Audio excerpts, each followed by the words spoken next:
ധർമ്മ പ്രമാണം. ധർമ്മപ്രവേശിക്ക് ഒരിക്കൽ സ്വാഗതം.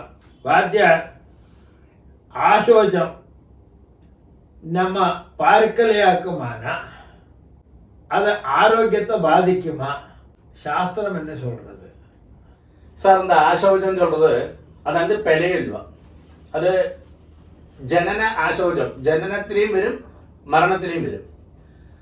ഇത് എപ്പോഴാക്കും നമുക്കെല്ലാം അനുഭവം വളർന്നു വലിക്കുക ബ്ലഡ് റിലേഷൻ ചുറ്റുക. ബ്ലഡ് റിലേഷനാല് നമ്മളെല്ലാം ഋഷികളോട് പരമ്പരയിൽ വന്ന് அந்த ബ്ലഡ് ரிலேஷனில் அப்படியே പാരലെല്ലാം அப்படியே வந்துருக்கு. நம்ம ஒரு சாக மாதிரி அப்படியாக்க நம்ம மனுஷ ஜென்மம் உண்டாகிறோம். அப்போ ஒரே கோத்திரத்தில் அந்த இப்போ கவுண்டின கோத்திரம் தான், கவுண்டின கோத்திரத்தோட அந்த ഋഷിയുടെ പ്രവർത്തനാല് அப்படியே அந்த ஆச்சாரங்கள் உண்டாகிறது. பாரத்வாஜ ഋഷിனா அப்படியே உண்டாகிறது. அதே மாதிரி ஸ்ரீவத்ச கோத்திரம்னா அந்த காசியப ഋഷി, கௌஷிக கோத்திரம், அப்படி கோத்திரத்தோட அந்த ഋഷിகளோட പരമ്പരയിലെ அப்படியே വന്നിരിക്കോ നമ്മൾ அந்த ശാഖയിലെ. അപ്പോ എല്ലാവരും ഒന്നുകൊന്ന് ഏതാത് വിധത്തില് രക്തബന്ധം ചലിക്കഴിഞ്ഞാൽ എന്നെല്ലാം ജനാല് ഒരു ഡ്രോപ്പ് ജലം താൻ ഒരു മനുഷ്യനെ സൃഷ്ടിക്കരുതെന്നർത്ഥം. പ്രപഞ്ചത്തില് നമ്മളെല്ലാം ഉണ്ടാകണമെന്നർത്ഥം. ജസ്റ്റ് ഒരു ജലത്തിനാല് പെരിയൊരു ശരീരം ഉണ്ടാകരുത്. അപ്പൊ അന്ത മരണസമയത്തിലെയോ ഇല്ലേ ഏതാണ്ട് കുഴന്ത പുറക്കുന്ന സമയത്തിലെയോ എന്നെല്ലാം ചൊന്നാലും ഇന്നൊരു ജനന ആശോചം മരണ ആശോചം എന്നുള്ള ഋഷികളാലെ എഴുതിപ്പെട്ട ഒരു കാര്യം നടത്താം. അപ്പൊ അതൊക്കെ വ്യാഖ്യാനമാവ എന്നെ ചൊല്ലാതിരിക്കുക. இந்த சூரியன் தான் பிரத்யக்ஷ தெய்வம்னு.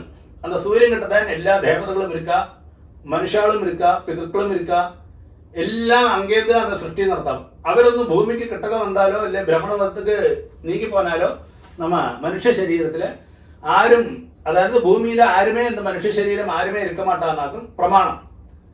அப்போ அந்த ഋഷിகள் கடின அவஸ்தால சொல்றா, நீங்கள் இந்த கோத்திரத்துல ஆராது செத்து போயிருந்தா உங்களுக்கு தெரிஞ்சா நீங்கள் அந்த ஆசோஜத்தை, அதாவது ஆத்மத்திലുള്ള அந்த துக்கத்தை நீங்க விசாரிங்கோனாக்கா அது சரியானது.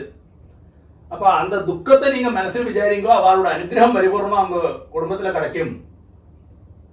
அப்போ அது துக்கமாയിട്ട് அந்த அந்த ரிலேஷன்ல ഉണ്ടാനതിനാല് അതേ ഗോത്രത്തിലുണ്ട് റിലേഷനാല് നിങ്ങൾ அந்த ദുഃഖത്തെ ആത്മ ദുഃഖത്തെ വിചാരിங்கോ അവളെ മനസ്സിലെ സ്മരിയുങ്കോ.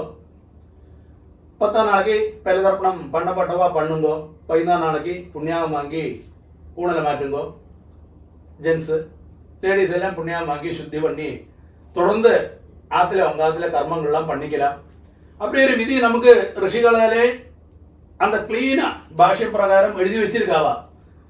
അപ്പൊ അതെല്ലാം നമ്മൾ ഫോളോ പണിട്ട് വരാം. അതൊക്കെല്ലാം എന്താ കാരണം ശരിക്കുന്ന ശ്വാസം എന്താന്ന് അർത്ഥം. നമ്മ ശരീരത്തിലെല്ലാം എന്നെല്ലാം ഒരു ബ്ലഡ് റിലേഷൻ ചെന്നാലും നമ്മളെല്ലാം എന്താ ശ്വസിക്കുന്നത് ശ്വാസമാക്കുന്ന അർത്ഥം. അപ്പൊ എന്താ ശ്വാസം എങ്ക നിന്നോ അപ്പോ നമ്മളെല്ലാം വെറും ശരീരം എന്നർത്ഥം. അപ്പൊ എന്താ ശ്വാസം താൻ അതേ ഗോത്രത്തിലുണ്ടാന അതേ ശ്വാസം താൻ രക്തബന്ധത്തിലായാലും എന്നൊരു കൂടെ എന്താ റിലേഷനിൽ ഉണ്ടാകാൻ ആരാനാലും ശരി ശ്വസിക്കുന്നതെല്ലാം ഒരേ ശ്വാസങ്ങളായിരിക്കും എന്നർത്ഥം. അത് രക്തബന്ധത്തിലുള്ള ഉണ്ടാകാനവാൾക്ക് இந்த ഭൂമിയിൽ നിറയെ ശ്വാസങ്ങൾ വായു സഞ്ചാരം ഇരുന്നാലും കൂടുതൽ ശ്വസിക്കണമെന്ന് അർത്ഥം. അന്തോകം இந்த ഭൂമി പ്രദക്ഷിണം പண்றது ഇല്ലേ സൂര്യൻ പ്രദക്ഷിണം പண்றതല്ല, இந்த വായു സഞ്ചാരത്തിനാല് ഇല്ല വായുവിനാല് എന്നർത്ഥം. அந்த വായു தான் நம்மளும் ശ്വസിക്കണമെന്ന് അർത്ഥം. அப்போ அப்படி அது இந்த ரிலேஷன் கொஞ்சம் கூடி കൂടുതലാണ് இருக்கு. തീർച്ചയായിട്ടും റിലേഷൻ தெரிஞ்சு കഴിഞ്ഞാൽ அந்த ஆசோஜம் இல்லை பிழையை தெரிஞ்சு കഴിഞ്ഞാൽ തീർച്ചയായിട്ടും അത് ആചരിക്കത്താൻ വേണം. കണ്ടിപ്പാ தெரிஞ்சா അല്ലെങ്കിൽ എന്നാതൊരു ചിന്നൊരു എവിഡൻസ് കൂടി ഇല്ലാക്കി ആരോ എങ്കയോ ചെത്തപ്പന ഇത് ചൊല്ലിക്കേട്ടത് മാത്രം അന്ത മാതിരി പിഴകളൊന്നും ആചരിക്കേണ്ട ആവശ്യവുമില്ലേ.